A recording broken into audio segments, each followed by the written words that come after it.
Bon, bah, je vais le faire là. Donc la conférence que j'ai préparée ce soir, c'est pour vous présenter d'abord un petit tour d'horizon des projets robotiques qui se font en France, en Europe.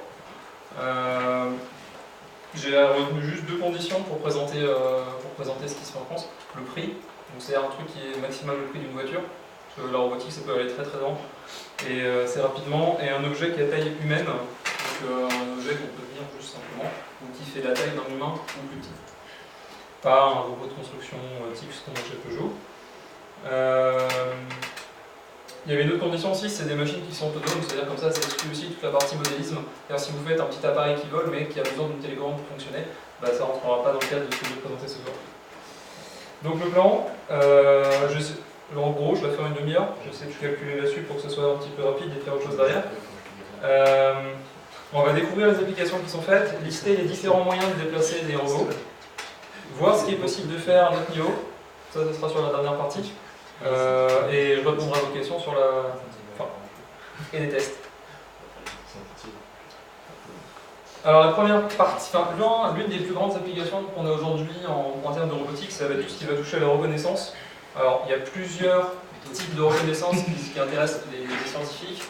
On a la reconnaissance donc, des objets, c'est-à-dire faire de la reconnaissance soit à base de capteurs, des capteurs de distance, soit à base de caméras. Et dans ce cas-là, on va essayer de faire de la reconnaissance de forme, d'objets, de visage, d'environnement. La température aussi, ça peut être intéressant. Par exemple, si vous faites de la cartographie, si par exemple vous voulez faire un petit robot qui se balade dans une salle et qui fait la carte de la pièce, vous n'allez pas forcément utiliser les mêmes instruments que si vous voulez reconnaître différentes personnes et pouvoir leur adresser un message différent. La deuxième partie qui va intéresser, qui est intéressante au niveau de la reconnaissance, donc comme je disais, c'est déjà tout ce qui va être visage, gestuel. Quand on utilise une Xbox aujourd'hui, des fois on a Kinect, et Kinect fait de la reconnaissance sur le squelette, donc juste en se basant sur une image, éventuellement la température, une fois que c'est les critères, ils arrivent à distinguer des corps dans une pièce. Et après, comment est-ce qu'on arrive à savoir qu'on a le bras levé ou pas? On prend des points d'intérêt sur le corps, sur l'image, on les relie de manière cohérente. Et si on perd la cohérence sur l'image, on estime que la personne elle a juste disparu pour pas analyser des données dans tous les sens. L'analyse du son, c'est aussi un truc intéressant. Savoir par exemple la reconnaissance vocale, c'est utilisé sur les smartphones aujourd'hui. Il y a des gens qui essaient de commander des robots par la voix. Ça pourrait être intéressant de commander son ordinateur par la voix si vous avez un media center chez vous. Vous voyez bien l'application. Sur la robotique, ça peut être sympa aussi d'éviter de passer par une interface clavier ou autre chose pour pouvoir gérer ces robots. Et puis interpréter les signes aussi, parce qu'il y a des gens qui sont muets déjà, et puis aussi parce que quand on est à distance, quand on a plein de choses à faire, ça peut être sympa juste de faire des gestes, et éventuellement, je ne sais pas si vous avez un code que vous avez enregistré dessus, de pouvoir faire des actions. Donc je vous ai mis en bas de chaque slide, je vous filerai le slider à la fin, des vidéos donc sur la cartographie, un exemple de cartographie, un exemple d'OpenCV qui est une librairie très connue et pour la reconnaissance d'images. Et la dernière partie, ce sera sur la reconnaissance d'émotions. Un exemple d'OpenCV.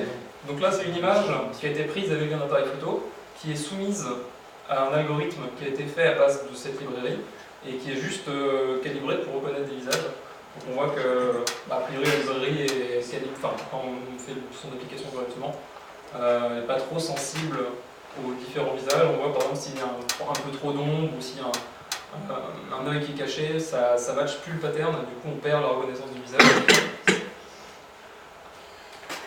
Le deuxième point qui est intéressant à étudier en robotique, ça sera l'intelligence. Alors l'intelligence, on peut la mettre soit dans le robot, soit la déporter sur une machine externe.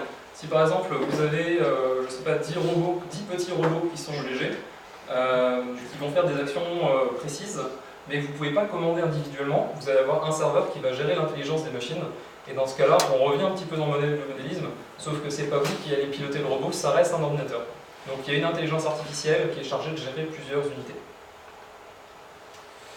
Donc typiquement, les objets connectés utilisant Internet, soit le réseau, soit Internet, ce qu'on appelle un réseau local, en reposant sur la couche IP. Donc en même chose, plusieurs vidéos, des vidéos plutôt basées sur les quadricoptères. C'est des espèces de petits appareils avec 4 hélices qui sont super légers, stables, pas chers et que tout le monde utilise pour faire ce genre d'application. Un exemple que vous retrouvez dans la vidéo, c'est 3 quadricoptères qui ont un filet et chaque appareil est géolocalisé en interne par une caméra. Donc il y a plusieurs caméras dans la salle en fait, qui repèrent les robots à distance, et un ordinateur calcule le point où doivent se placer chaque appareil, en prenant en compte son poids, en prenant en compte les perturbations, si vous appuyez dessus, si vous lui jetez des objets dessus. Et si vous jetez un objet dans le filet, le robot s'écarte et catapulte la balle dans votre direction. L'auto-apprentissage, donc c'est le dernier point que j'ai retenu sur ce qu'on peut faire aujourd'hui, enfin les sujets d'études. Réseau neuronal artificiel entre autres. Réseau neuronal, donc c'est décrit par Wikipédia comme un réseau de neurones artificiels, est un modèle de calcul dont la conception est schématiquement inspirée du fonctionnement des neurones biologiques. On s'en sert principalement pour des fins statistiques, classifier des éléments, faire des généralisations, donc arriver à des résultats sans prédire la réponse dans le programme. Vous voulez faire quelque chose dont vous n'avez pas forcément l'état final, et vous allez juste pas coder comme on le fait aujourd'hui dans un site web ou n'importe quel autre cas de figure comme on apprend. On n'apprend pas au logiciel à arriver au résultat, on lui apprend à comprendre comment se donner tout seul les moyens d'arriver au résultat. Ça permet notamment l'apprentissage par expérience. Donc même chose, 3 vidéos sur des modèles qui sont appliqués au jeu principalement, le puissance 4, le mastermind, un tic-tac-toe avec un NAO. Et le but c'est juste d'apprendre au robot à faire des erreurs, donc on lui demande de tendre le bras dans une direction, et plus il va se rapprocher de la bonne direction, plus tout seul il va enregistrer les paramètres qui lui permettent de toucher l'objet. Et on ne va pas lui dire tout de suite que pour toucher un objet rouge, il faut tendre le bras de tant de degrés par là, puis tant de degrés dans l'autre direction. Les vidéos sont plutôt longues sur ce stade. Donc un exemple classique, vous avez peut-être déjà entendu parler de Deep Blue, qui est un supercalculateur d'IBM, qui a été champion du monde en 97, un peu contesté d'échecs. Il a été contesté pour 2 raisons. La première raison, c'est qu'il avait eu connaissance du passé du joueur qu'il a affronté. Donc il a pu analyser toutes ses parties, regarder sa manière de jouer, sa tactique, les tactiques utilisées régulièrement. Ce qui n'avait pas été le cas dans l'autre sens, le joueur qu'il a affronté champion du monde n'a pas pu regarder sa manière de fonctionner, il n'a pas pu étudier plusieurs parties du robot adverse. Et le deuxième point qui a été contesté, c'est qu'il a eu à l'usure en fait.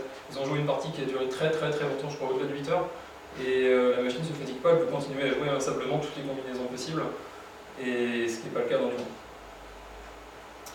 Donc le robot qui avait à l'époque fait la une des journaux pesait 1,4 tonnes, 1,80 m, et c'était le 259e calculateur du top 500.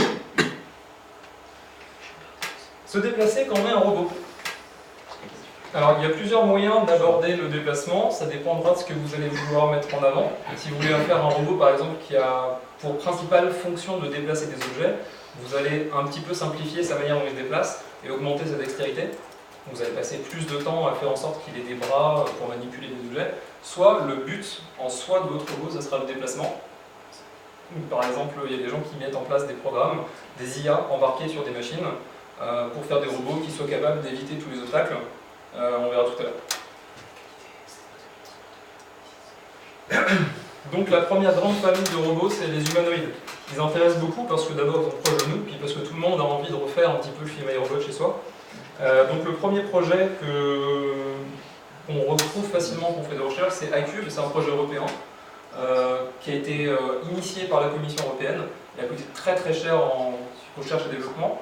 À l'unité, il coûte 250 000 €.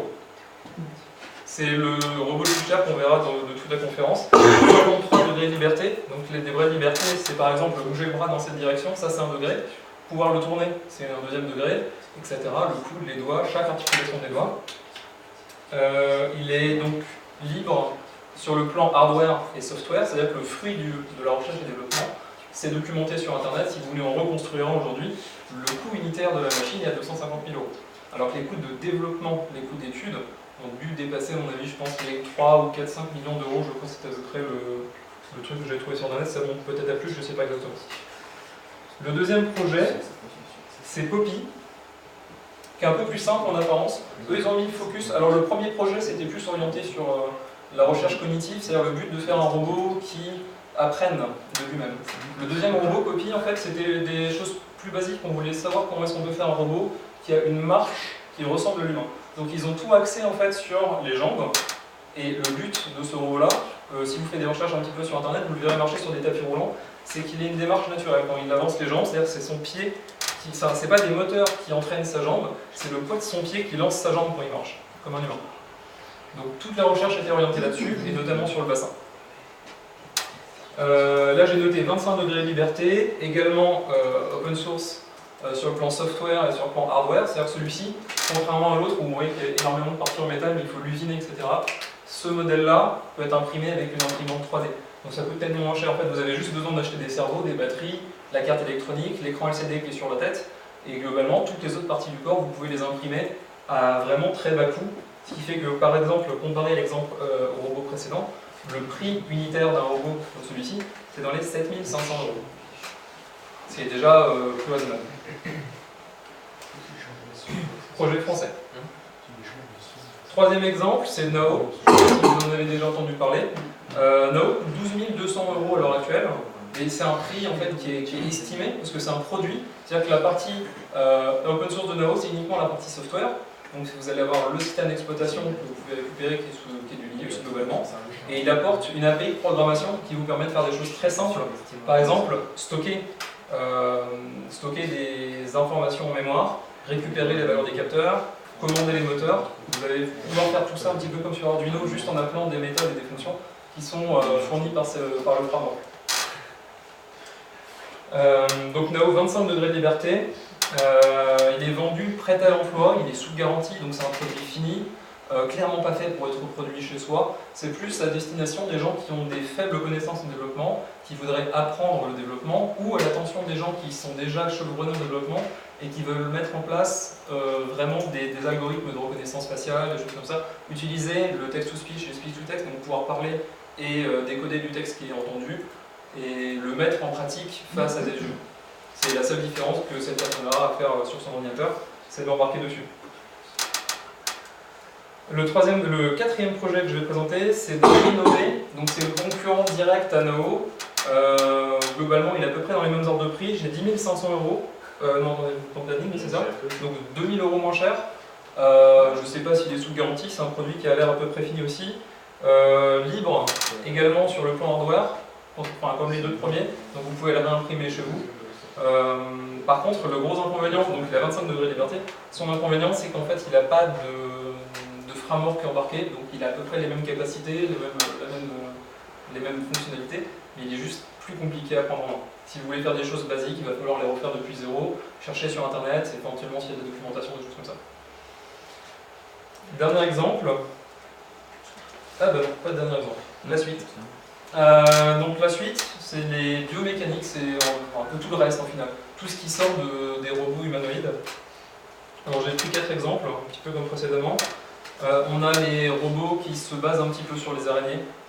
Donc vous allez en trouver qui sont très... regardez les vidéos, c'est franchement marrant, Mortex. Le gars en fait construit un robot dans un planisphère qu'il a découpé. Et il est capable de se déplacer comme une araignée à 6 pattes, ou de se plier en boule et de se propulser en roulant. Donc c'est assez difficile de l'arrêter. Il n'a pas de position bloquante. Par exemple, si on fait tomber un robot bipède sur le sol, s'il n'a pas un programme qui lui permet, une procédure qui lui permet de se relever, se mettre à genoux et de se relever, parce que c'est assez difficile pour un bipède de se relever, il sera coincé par terre, alors que du coup ce robot-là a été fait pour ne jamais être dans une position qui le bloque. Ça a été créé par un Norvégien pour le fun, donc là c'est juste un projet, c'est même pas universitaire, je pense pas. Il a estimé à peu près, c'est en dollars, je l'ai converti en euros, un peu plus de 1900 € comme projet. Deuxième projet, cette fois-ci c'est un projet qui a été financé par la recherche anglaise. C'est un poisson artificiel en fait, qui a pour but d'imiter le plus possible les poissons pour ne pas les perturber, de pouvoir être mis dans un aquarium sans défigurer l'environnement dans lequel il est mis, et de faire des relevés de pollution de l'eau en permanence. Et même chose, c'est super impressionnant quand on voit typiquement ce qu'il y a dans ce robot, c'est le but du projet, c'est de lui rendre un aspect pas humain, un aspect vivant. C'est-à-dire que quand il se déplace, on a vraiment l'impression de voir un poisson. Et le coût unitaire est actuellement à 20 700 €, donc c'est cher, et le projet de développement était encore plus cher. Troisième projet, toujours dans la même optique que le poisson, donc un projet japonais amphibie qui vient de la ville Fukushima. Je ne pense pas que ce soit fait pour la centrale, mais les applications sont clairement intéressantes. C'est-à-dire qu'un robot en forme de serpent peut facilement se déplacer dans des endroits accidentés. On peut le mettre dans des tuyaux, on peut lui faire monter des escaliers, on peut le faire aller dans l'eau. Donc il peut traverser pas mal de... Ouais, bah tu sais, en rampant. J'ai compris échelle. Non, les échelles, bah remarque, je l'ai vu monter en fait, t'as un mur avec un espèce de renfoncement, et dans le renfoncement, en fait, il arrive à grimper, et en fait, il monte à l'étage supérieur en faisant ça. C'est assez impressionnant, ouais. Mais même chose, donc là, pas de prix public, c'est une entreprise japonaise qui le fait. Je sais pas combien il est vendu, mais à mon avis, il doit bien tabasser. Pardon ? Il me semble qu'il peut nager, j'ai dû voir une vidéo, je suis pas sûr si c'est Ouais. ce robot-là, mais il donne globalement, ouais. une piscine et une machine à vivre. C'était ça, ouais. Dernier projet en biomécanique, donc un projet français cette fois-ci, Gimbal, qui a été fait par des étudiants de l'université française, on peut le retrouver sur un lien qui est de ici. C'est un robot dans le volant, c'est juste une petite base de carte électronique avec des hélices dessus, qui est montée à l'intérieur d'une double sphère. Et en fait, la double sphère est juste faite pour que l'espèce de bouclier qui est autour l'empêche de remonter des obstacles. Si vous lancez ce robot-là dans une pièce ou dans une pièce accidentée, un bâtiment qui s'est effondré, il va juste rebondir sur les murs jusqu'à arriver à son point d'arrivée, mais il peut se manger tous les obstacles possibles. Ça c'est possible. Pas non plus d'estimation du prix, comme le premier c'est pour le fun. Donc là il n'y a vraiment pas eu de volonté d'en faire un autre. Les low cost. Et j'en suis pas loin, je suis à 17 minutes, donc je suis plutôt dans les temps. Les robots low cost, c'est ceux que nous on peut faire en fait. Globalement, si vous vous intéressez un peu à la robotique, vous avez envie de vous lancer dedans, c'est ceux qui sont en dessous de 250 €, donc c'est des robots qui sont abordables. D'abord, on a les robots roulants. Donc, je vous ai mis un exemple à chaque fois de projet. Ça, c'est mon projet perso, je vous le présenterai à la fin. Donc, des robots roulants ou à chenilles, 2 ou 4 roues, ça dépend ce que vous voulez faire. Globalement, on reste dans des budgets qui sont aux alentours de 100 €. Si vous êtes radin et que vous n'avez pas les moyens ou que vous avez des problèmes financiers, vous pouvez faire largement moins de 100 €. Si vous voulez faire un projet plus complexe, vous pouvez monter à, je sais pas, 120, 130. Le projet VFT coûte à peu près 125 €. Le deuxième type de robot super courant, c'est les quadricoptères, tout simplement parce que ça ne coûte rien à faire, donc vous pouvez le faire très facilement. Le seul souci, c'est de supporter ce que vous allez mettre au milieu. Donc si vous avez des batteries de récupération qui sont lourdes, il faut le dimensionner pour. Si vous avez une carte électronique genre Arduino, Raspberry, vous voulez en utiliser deux, même chose, il faut porter le matériel qui est au centre. Donc la taille du robot va dépendre de ce que vous voulez faire voler. J'ai mis comme exemple les Flying Machine Arena, c'est ce qu'on a vu tout à l'heure, c'est les robots qui sont filmés par des caméras et qui font des actions de groupe, c'est énorme ce qu'ils font. Donc ils sont capables de construire des petits bâtiments avec des espèces de petites pièces, de construire des structures, et l'ordinateur en fait commande les machines. Et on peut très bien en faire avec des intelligences embarquées dessus. Et grosso modo, là j'ai mis 100 € plus en do it yourself. Si vous voulez mettre un petit peu plus, je pense qu'on peut trouver des châssis tout préfaits en kit. T'as une question, oui? Oui. C'est pas des robots comme ça qui. Il y en a deux, et il y a un bâton à la verticale sur l'un, et c'est ça. Ils se le lancent comme ça. Si, non. Enfin, j'en avais vu en fait, t'avais un bâton qui était sur un robot. Ouais, c'est un bibou. Et t'as le mec qui mettait et ça arrête dessus. T'as un robot avec une espèce de plaque au milieu des 4 hélices. Il fouille.